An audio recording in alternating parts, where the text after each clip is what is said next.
international conspiracy of silence.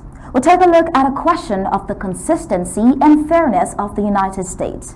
Well, a tweet sent out yesterday by Dr. Martin Mungwa, FASCE, Fellow of the American Society of Civil Engineers, the SOS of Communications and IT, is where we pin our interest for tonight.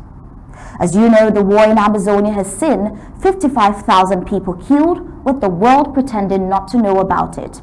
In his brief yet extensive tweet, Dr. Martin Mungwa, FASCE, Fellow of the American Society of Civil Engineers, addresses the issue of consistency in how the United States treats its citizens who support foreign conflicts.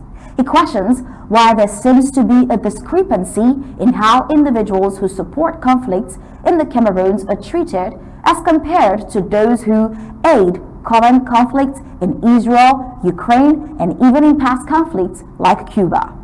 In his tweet, he highlights examples of past instances where the U.S. citizens were not prosecuted for similar actions which the Kansas 3 has been apprehended for. Specifically, developments in the U.S. District Court for the Western District of Missouri, the prosecution of Francis Chinyi, Claude Chi, and Lam Nestor Langmi, known collectively as the Kansas City 3, and those aiding present conflict in Israel and Ukraine, and in the past government against the government of Cuba, which he notes raises profound questions about the consistency and fairness of the United States' approach to its citizens supporting foreign conflicts, especially looking at other examples like the U.S. citizens who have not been prosecuted for enlisting or joining the Ukrainian army and fighting in its war against Russia in violation of the Neutrality Act without risk of prosecution, and citizens as well who were recruited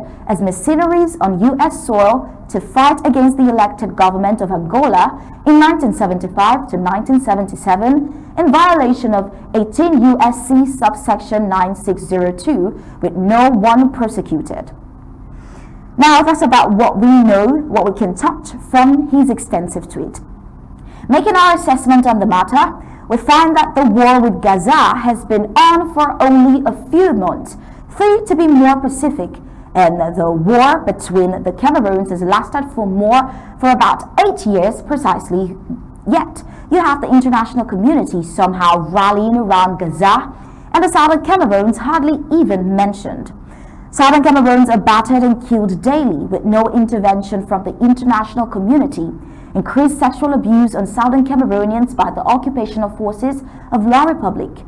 Wanton human rights abuses and harassment by the same military, and even as we speak, more harassment by the occupational forces are going on. Just this morning, the forces of La Republique were going about arresting people in Amba randomly.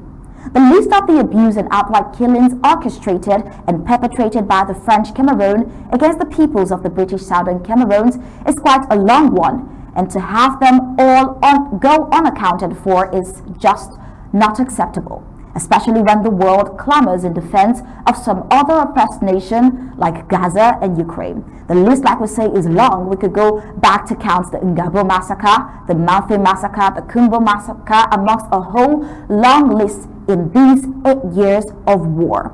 While the support and intentionality to stop the war in Gaza is the same thing we saw with Ukraine, but somehow a war like that of the British Southern Cameroons that has lasted for up to 8 years now is outrightly ignored by the world and the international community.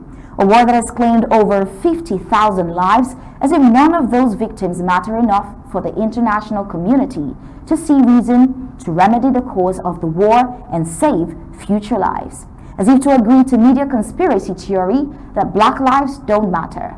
Well, the injustice, unfairness, and the international conspiracy of silence to the war in the Southern Cameroons is quite glaring. We hope that the international community steps in like they have with the wars in Gaza and Ukraine, because in the end, justice for some is not justice at all.